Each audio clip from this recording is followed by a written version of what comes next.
Bom dia, povo de Deus. Domingou, então, domingou, minha gente. Eu tô com a mesma roupa porque eu tô no mesmo dia, mas domingou pra mim também, né? Vamos gravar, né? Adiantar os trabalhos para começar a semana já muito bem. Espero que vocês também, minha gente, né? Deus abençoe todo mundo, né? E que vocês possam ser presenteados com a palavra do Senhor, né, minha gente? Vamos lá? Então, ó, contemplemos a ação do Espírito que ilumina os desafios pastorais e nos recorda os ensinamentos de Jesus, a fim de que em nossa face resplandeça sua graça e sua bênção. Gente, tem mais um sempre que tem, vamos ver aqui que eu gosto de ler, que é na parte da antiga, vai estar lá na... Anunciai com gritos de alegria, proclamai até os confins da terra, o Senhor libertou o seu povo. Então vamos para a leitura, minha gente. São 3 leituras hoje, né? Mas com certeza nós lemos alguma aqui. Eu não vou ler tudo, não. Senão vai ficar grande, aí vocês não tem preguicinha. Tem preguicinha de ler. Do Pai, do Filho e do Espírito Santo de Deus, peço ao Senhor, meu Deus Pai, Deus Filho e Espírito Santo, que possa orientar nessa leitura, que possa trazer a verdadeira palavra, que seja de valia, que seja para aquele que precisa da tua ajuda, meu Pai. Peço ao Senhor Jesus, à Virgem Santa, ao Arcanjo Miguel, aos anjos e arcanjos, para que a palavra seja dita e a palavra verdadeira. Meu Jesus, meu Senhor, eu confio em vós. Meu Pai que está nas alturas, confio em vós. Amém? Vamos lá, minha gente. Então, vamos pegar a sua Bíblia em Atos e João. Os eventos não mudaram. Eu não mudei a leitura, tá, minha gente? Porque, ó, dia 24, uma coisa também que eu vou falar rapidinho, que é o dia 24, é o dia da Nossa Senhora Auxiliadora, tá? Não, sim. É porque comemorado, é porque, gente, como eu falei pra vocês, às vezes eu tenho que escolher entre falar o tema da leitura, mas eu não gostaria de deixar de passar, não, né? O dia da Nossa Senhora, tá? Interpretando os sentimentos dos cristãos de todos os tempos em agradecimento pela própria libertação do cativeiro ocorrido no dia 24 de maio de 1814, o Papa Pio VII decretou a celebração de uma festa em honra à Virgem Maria, sob o título de Auxílio dos Cristãos. É comemorado em muitas igrejas particulares e institutos religiosos, principalmente pelos salesianos e salesianas, confiantes, disponhamos-nos a experimentar o eficaz auxílio de Mãe Celeste, de Nossa Mãe Celeste.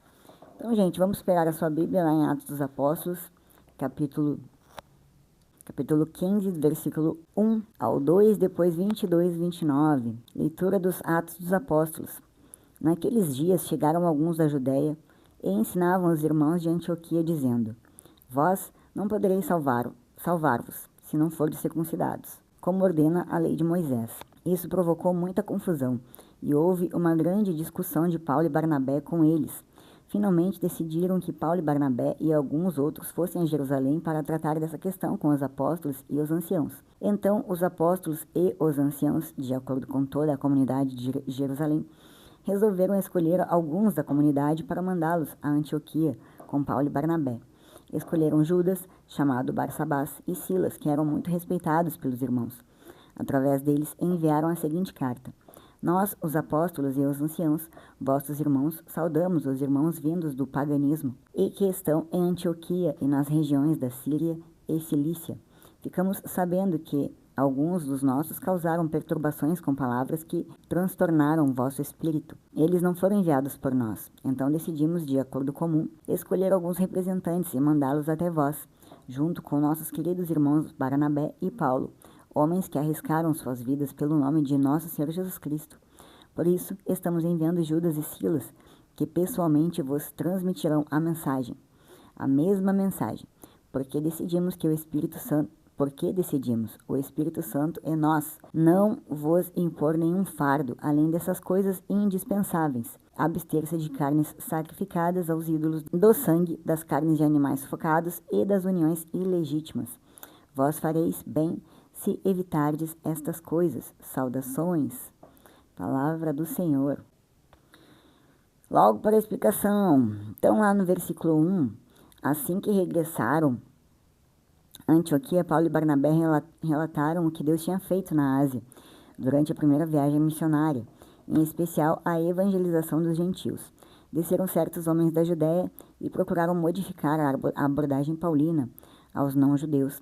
Ao insistirem que os gentios fossem circuncidados, eles fizeram a observância dos rituais judaicos um requisito para a salvação. Isso aqui nós vamos ver no versículo 1, do 1 ao 2, tá, minha gente? No 2, não havendo entre eles acordo, Paulo e Barnabé foram enviados aos anciãos em Jerusalém, um sinal de que a igreja de Jerusalém, com os seus apóstolos e anciãos, ainda era o centro do movimento cristão. Se Paulo fracassasse em convencer os apóstolos do Senhor, a igreja não o apoiaria. Depois vamos ver, do 22, nós vamos ver, né, do 22 ao 29. Judas e Silas, principais homens entre os irmãos em Jerusalém, acompanharam Paulo e Barnabé em seu retorno a Antioquia, para atestar pessoalmente, por meio da carta em mãos, os resultados do Conselho de Jerusalém. O conselho que foi feito, né, gente? Já falamos aqui atrás, né, um pouquinho, lá em Jerusalém. Lá no 27, passou do 23 para o 27. No mundo antigo, a carta substituía a presença de seu autor. Em geral, ela era transportada por uma pessoa de confiança, que confirmaria e ampliaria o seu conteúdo, e o que Judas e Silas, como emissários dos líderes da igreja de Jerusalém, fariam. Tá? No 28, Tiago menciona o Espírito Santo e a iniciativa humana, nós, como fatores na decisão do conselho.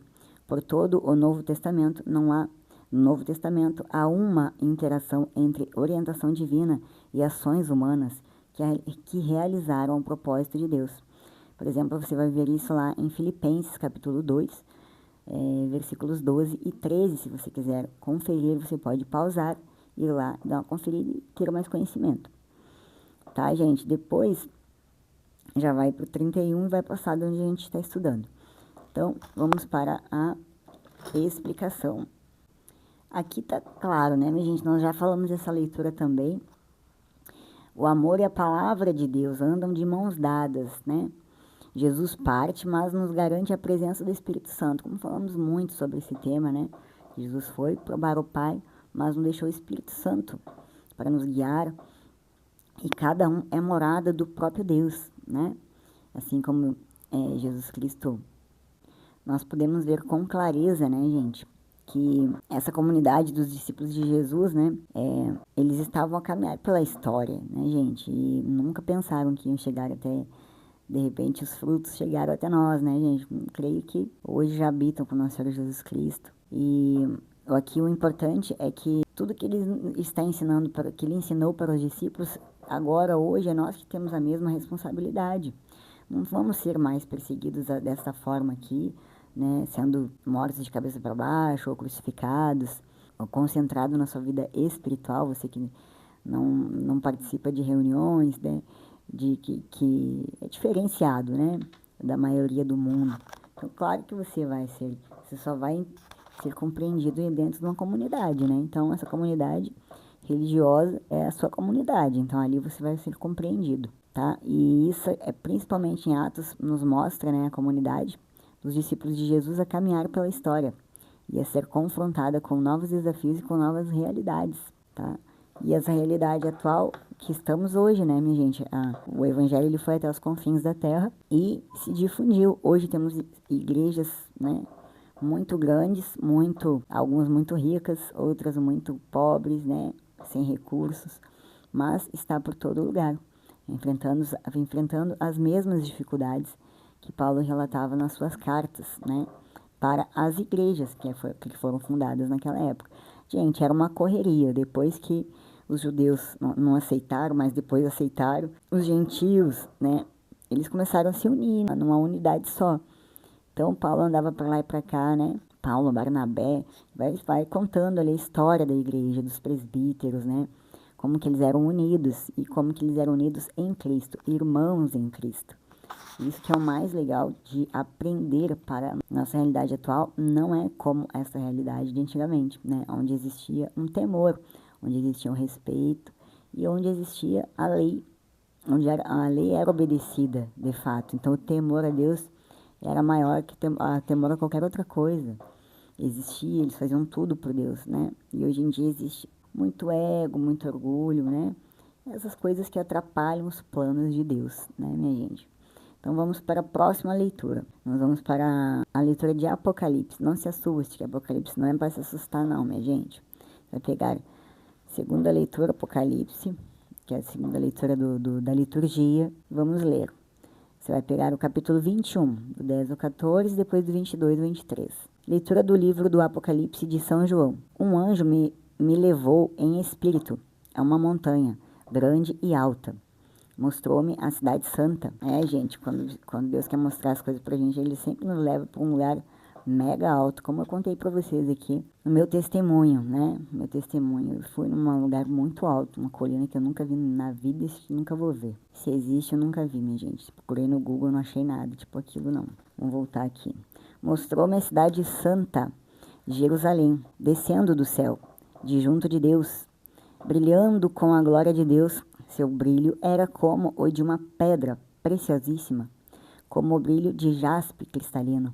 Estava cercada por uma muralha maciça e alta, com 12 portas. Sobre as portas estavam 12 anjos, e nas portas estavam escritos os nomes das 12 tribos de Israel. Haviam 3 portas do lado do oriente, 3 portas do lado norte, 3 portas do lado sul, 3 portas do lado do ocidente. A muralha da cidade tinha 12 alicerces, e sobre eles estavam escritos os nomes dos 12 apóstolos do Cordeiro. Não vi templo na cidade, pois o seu templo é o próprio Senhor, o Deus Todo-Poderoso, e o Cordeiro. A cidade não precisa de sol e nem de lua que a iluminem, pois a glória de Deus é a sua luz, e a sua lâmpada é o Cordeiro. Palavra do Senhor. Vamos para a explicação, minha gente. Então, lá no capítulo 10, no capítulo 21, no versículo 10, eu vou ler do 9 ao 11, que é como se fosse uma introdução, né? A oferta do anjo para mostrar a João, a noiva, a esposa do Cordeiro, faz paralelo à oferta do ser angélico para mostrar-lhe o julgamento da Babilônia, no capítulo 17, do versículo 1, do mesmo Atos dos Apóstolos, do mesmo livro. Quando Jesus foi tentado pelo diabo, ele foi levado a um alto monte e lhe foi mostrado o esplendor dos reinos do mundo. Mateus capítulo 4, versículo 8. Mas isso não era nada em comparação à visão de João da Nova Jerusalém. Sobre em espírito ver nota 1. Vamos voltar lá na nota 1, lá no início. Versículo 10. Tem 2 notas aqui, gente. É a nota 2. É a nota ver em capítulo 1, 10. E depois, versículo 2. No 10, vamos ver o que diz. No espírito, se refere ao estado espiritual, no qual João se encontrou quando recebeu as visões do Apocalipse. O dia do Senhor é provavelmente uma expressão que se refere ao primeiro dia da semana, o domingo, o dia da ressurreição, que se tornara o dia de adoração para os cristãos. Você vai ver em Atos dos Apóstolos, capítulo 20, versículo 7, e 1 Coríntios, versículo 16, capítulo 16, versículo 2. Agora vamos ver o segundo, versículo 2, né? Por permanecer fiel à palavra de Deus e ao testemunho de Jesus Cristo, João acabou exilado na ilha de Patmos. Por toda a história da igreja, os cristãos têm sido perseguidos por causa da sua fidelidade a Cristo. Só abandonando nossa firmeza escaparemos da perseguição. Só abandonando nossa firmeza escaparemos da perseguição. Vamos voltar então para a leitura. Vamos continuar então para a explicação. Então, gente, depois, lá no versículo do 15 ao 20, nós vimos aqui até o 14, né? Mas eu vou seguir a leitura para poder entender melhor, né? Vamos continuar. Lá no versículo 11, 14 e 21. Sobre Jaspe, ver nota no 4. A Jaspe ver a nota no 4, gente. Vamos ver. Jaspe 4, versículo 4, capítulo 4. O jaspe é uma pedra preciosa opaca, também mencionada na descrição da Nova Jerusalém. A sardônia é de cor vermelha intensa. O arco-íris é um sinal do pacto de Deus, de que ele nunca mais julgará a terra por um dilúvio que destrua toda a humanidade. O Apocalipse fala de Deus trazendo justos juízos ao mundo por outros meios. O 24 anciãos pode se referir a anjos. Entretanto, em vista de ter havido anciãos como líderes em Israel e na igreja, é mais provável que 12 dos 24 representem as tribos de Israel e os outros 12 os apóstolos de Cristo, antecipando a referência às 12 tribos e aos 12 apóstolos da Nova Jerusalém. Em outros lugares de Apocalipse, vestes brancas e coroas de ouro compõem as vestiduras de cristãos vitoriosos. Depois, relâmpagos e trovões e vozes, tá certo? Relâmpagos e trovões e vozes vindos da parte de Deus, do trono, representam a primeira menção em Apocalipse do fenômeno que se intensifica e se derrama do céu à terra como parte do justo julgamento de Deus. Vamos voltar para cá. Os 12 portões, cada um deles feito de uma única pérola, imagine uma pérola, no grande muro de Jerusalém, tinham os nomes das 12 tribos dos filhos de Israel, neles escritos, né, nesta pérola, os 12 portões, cada um deles feito de uma única. Pensa aí, minha gente. Os 12 fundamentos dos muros da cidade têm em si os nomes dos 12 apóstolos de Cristo. Isso sugere fortemente que o povo unificado de Deus manterá, em algum sentido, as distintas promessas pactuais a Israel e à Igreja eternamente. Depois do capítulo 15 ao 20, a menção de cana para medir é uma alusão a Ezequiel, capítulo 40, versículo 41. Uma cidade quadrangular com largura de 12.000 estádios, mais ou menos 2.200 quilômetros, com muros de 44 côvados, 65 metros de espessura, é um desafio para a mente, como são os materiais do muro, jaspe e ouro. Os fundamentos dos muros da cidade recebem os nomes dos apóstolos. Não se sabe que pedra preciosa representa cada um dos apóstolos. No versículo do 22 ao 27 aqui fechou. Mas vou falar um pedacinho. Não há necessidade de templo na Nova Jerusalém. Deus, o Pai Todo-Poderoso e o Cordeiro são o seu templo. Também assim, como havia luz da parte do Senhor antes da criação dos luminares físicos do universo. Gênesis, capítulo 1, versículo 3, 14 e 15. Não há necessidade de luz do sol ou da lua na Nova Jerusalém, porque a glória de Deus a iluminou. Aparentemente, haverá distinções nacionais, as nações, e governantes humanos, os reis da terra, no estado eterno. No entanto, como todos que lá estarão, estão inscritos no livro da vida do Cordeiro, excluindo o que contamina. O que contamina, pratique a abominação, o crime e mentira. Ver nota, não há necessidade de proteção e não pode haver pecado.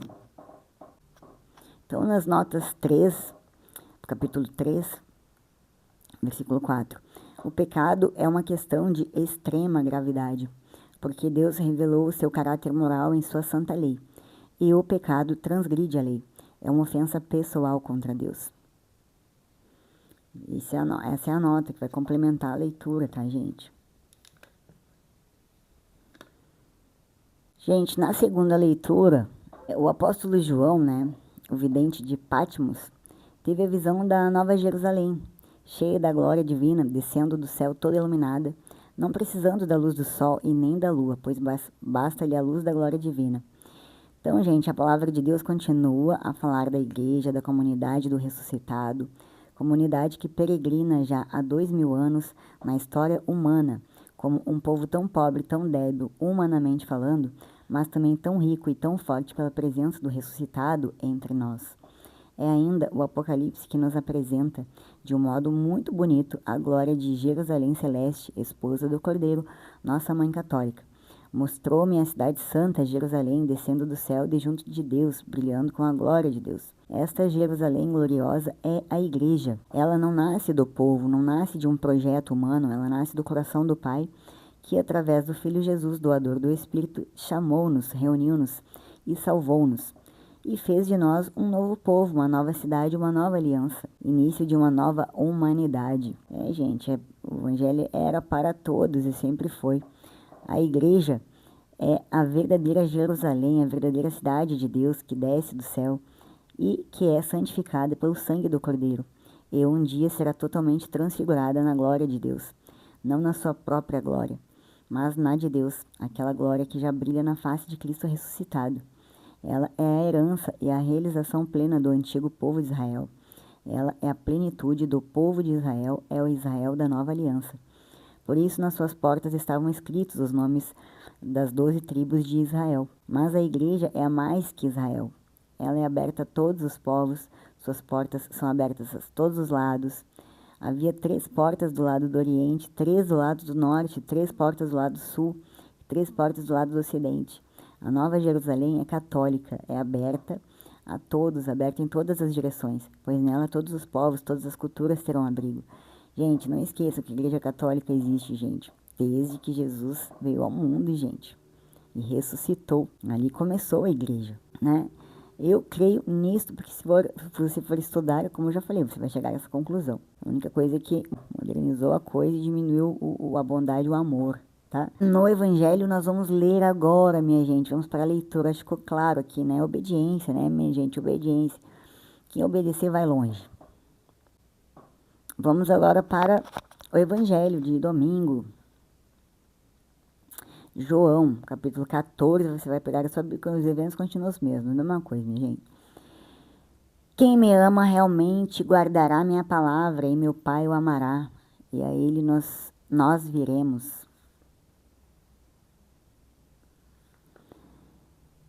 Proclamação do Evangelho de Jesus Cristo, segundo João. Naquele tempo, disse Jesus a seus discípulos: Se alguém me ama, guardará a minha palavra, e o meu Pai o amará, e nós viremos e faremos nele a nossa morada. Quem não me ama não guarda a minha palavra, e a palavra que escutais não é minha, mas do Pai que me enviou. Isso é o que vos disse enquanto estava conosco. Mas o defensor, o Espírito Santo, que o Pai enviará em meu nome, ele vos ensinará tudo e vos recordará tudo o que eu vos tenho dito. Deixo-vos a minha paz vos dou, mas não a dou como o mundo. Não se perturbe nem se intimide o vosso coração. Ouvistes que eu vos disse: Vou, mas voltarei a vós. Se me amasseis, ficareis alegres, porque vou para o Pai, pois o Pai é maior do que eu. Disse-vos isto agora, antes que aconteça, para que quando acontecer, vós acrediteis. Palavra da salvação. Já falamos desse tema também, minha gente. Já falamos, e muito. Já teve essa leitura para você ver a importância, né? Jesus, ele prometeu e ele vai cumprir, ele vai voltar, tá? Já falamos também que o que ele promete, ele cumpre. Então, tudo que ele promete, ele vai cumprir. Ele vai voltar, ele vai voltar. Ele avisou. Né? Mas até lá, não seja hipócrita de achar que só você vai ser salvo, só você, né? Lembre-se que não faz sentido o amor de Jesus escolher. Ele vai escolher pelo seu coração, tá, minha gente? Agora, quem segue as suas palavras, a sua lei, a lei é os 10 mandamentos, minha gente. Agora, a sua religião, né? Isso daí, gente, quem vai ser salvo ou não, nós não podemos ter audácia de dizer que só religião tal vai. Isso aí não é da nossa conta. A nossa conta é cuidar da nossa vida. Então vamos lembrar, né? No 23, faremos nossa morada nele, faz lembrar a habitação de Deus com o povo do pacto no tabernáculo e no templo. Também aponta adiante para o tempo da vinda do Espírito no Pentecoste. No 26, O Espírito Santo é mencionado raras vezes no Antigo Testamento, mas tem em Salmos, capítulo 51, versículo 1, Isaías 63, capítulo 9 e 10. Jesus focaliza aqui o futuro ministério de ensino do Espírito. Em Atos dos Apóstolos, minha gente, ele vai falar muito sobre. Depois lá no 27, não tem 28, não tem 25, nem 24. A expressão paz, shalom, em hebraico, podia servir como uma saudação ou anúncio de bênção sobre aqueles que possuíam um relacionamento correto com Deus. O Antigo Testamento profetizou um tempo de paz que acompanharia a vinda do Messias, pois ele é o príncipe da paz. Isaías capítulo 9, versículo 6, que proclamará a paz às nações. Zacarias capítulo 9, versículo 10, haverá boas novas de paz e salvação, e Deus estabelecerá um pacto de paz com o seu povo. O encorajamento de Jesus ao se despedir de seus discípulos para que não se perturbem nem tivessem medo reflete o mesmo conselho de Moisés em sua despedida. Então, minha gente, para Jesus deve ter sido muita felicidade voltar para o Pai. Agora, para fechar, gente, para gravar, tá? No Evangelho, o amor de Deus em nós é algo realmente maravilhoso e consolador, mas requer a iluminação da palavra de Deus. A palavra de Deus recorda toda a verdade revelada por Jesus e comunicada pela igreja. O Senhor prometera aos seus discípulos que, passado um pouco de tempo, estaria com eles para sempre. O Senhor prometeu e o Senhor vai cumprir. O Senhor cumpriu a sua promessa nos dias em que permaneceu junto dos seus, após a ressurreição. Mas essa presença não terminará quando subir com o seu corpo glorioso ao Pai, pois pela sua paixão e morte nos preparou um lugar na casa do Pai, onde há muitas moradas. Voltarei e tomar-vos-ei comigo, para que onde eu estou estejais vós também. Os apóstolos que se tinham entristecido com a predição das negações de Pedro, são confortados com a esperança do céu. A volta a que Jesus se refere inclui sua segunda vinda no final dos tempos e o encontro com cada alma quando se separar do corpo. A nossa morte será precisamente o encontro com Cristo. Não esqueçam disso, minha gente. Não esqueçam disso. Ontem já falamos sobre os pecados mais graves que levam aqueles crentes, né, os cristãos, para o purgatório. E a falta de caridade, minha gente. A falta de caridade é muito grave. Se você não viu o vídeo ontem, você veja, tá? Porque é avisar antes que aconteça também. Porque é muito importante. Então, os apóstolos que se tinham entristecido, né, a volta que Jesus se referiu a sua segunda vinda no final dos tempos e o encontro com cada alma quando se separar do corpo. Então, você vai ter o seu julgamento. A nossa morte será precisamente o encontro com Cristo, a quem procuramos servir nesta vida e que nos levará à plenitude da glória. Será o encontro com aquele com quem falamos na nossa oração, com quem dialogamos tantas vezes ao longo do dia. A meditação sobre o céu deve também estimular-nos a ser mais generosos na nossa luta diária, porque a esperança do prêmio conforta a alma para que empreenda boas obras. São Cirilo de Jerusalém.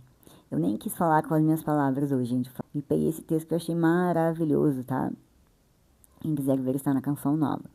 A meditação sobre o céu deve também estimular-nos a ser mais generosos na nossa luta diária, porque a esperança do prêmio conforta a alma para que empreenda boas obras. O pensamento desse encontro definitivo de amor a quem fomos chamados nos ajudará a estar mais vigilantes nas nossas tarefas grandes e nas pequenas, realizando-as de um modo acabado, como se fossem as últimas antes de irmos para o Pai. O pensamento do céu, agora que estamos próximos da festa da Ascensão, deve levar-nos a uma luta decidida e alegre por tirar os obstáculos que se interpõem entre nós e Cristo. Deve estimular-nos a procurar sobretudo os bens que perduram e não a desejar a todo custo as consolações que acabam. Não se prenda nessas coisas do mundo, minha gente, mas olhe para o céu. Olhe de cima para baixo, minha gente, não de baixo para cima. Aqui é passageiro, minha gente. Você deve pensar na sua vida eterna, tá? E não pecar mais, não pecar contra o seu próximo, com palavras, com ações, que é isso que é falta de caridade, é isso que vai te levar para o purgatório e a sua morada vai demorar, gente, para chegar até o céu. O pensamento de céu, né, já falamos, a Igreja Nova Jerusalém, A Nova Jerusalém está toda imersa em Deus e no seu Cristo. Ela mesma é templo de Deus no Espírito Santo. Ela vive na luz do Cristo, apesar de caminhar nas trevas deste mundo. Para o mundo, que somente pode enxergar a igreja na sua realidade exterior, ela é apenas mais uma instituição entre tantas do mundo. Mas, para nós que cremos, para nós somos igreja viva. Para nós que dela nascemos e nela vivemos, para nós que nos nutrimos de seus sacramentos. Ela é muito mais. Ela é este admirável mistério de fé. É isso que queremos dizer quando dizemos creio na Igreja Una, Santa, Católica e Apostólica. Renovemos nossa fé na Igreja e mergulhemos cada vez mais no seu mistério, pois é aqui que podemos viver na nossa vida o mistério e a salvação do Cristo nosso Deus. Nunca tire os olhos da cruz, nunca tire os olhos de Jesus, nunca tire. Seja lá a dificuldade que você estiver passando, nunca tire os olhos de Jesus Cristo. Jesus tem poder, nunca esqueça disso. Amém? Shalom, até segunda. Grande beijo, em nome do Pai. Segunda-feira, a Missa da Luz. Vá lá orar pelos que estão no purgatório. Não só para aquele seu parente que faleceu, mas para todos. Tem muitos precisando de oração. Direcione a sua oração dizendo: Senhor, meu Jesus, todas as orações que eu fizer hoje aqui são para as almas do purgatório. Que as minhas orações cheguem até os mais necessitados, os mais precisados de orações. Aqueles que estão há muito tempo, que precisam da sua ajuda, intercede, meu Pai, a favor destes que estão sofrendo. Amém, irmãos? Vão na Missa da Luz, tá? Não precisa você só precisa querer ir pelos que estão no purgatório, minha gente. Lá tem muitas pessoas, não digo que já perderam seus corpos, mas muitas almas sofrendo. E você não vai desejar estar lá, com certeza. Se você tem empatia, você vai orar sim, todos os dias pelas almas do purgatório. Amém, minha gente. A paz esteja convosco. Shalom.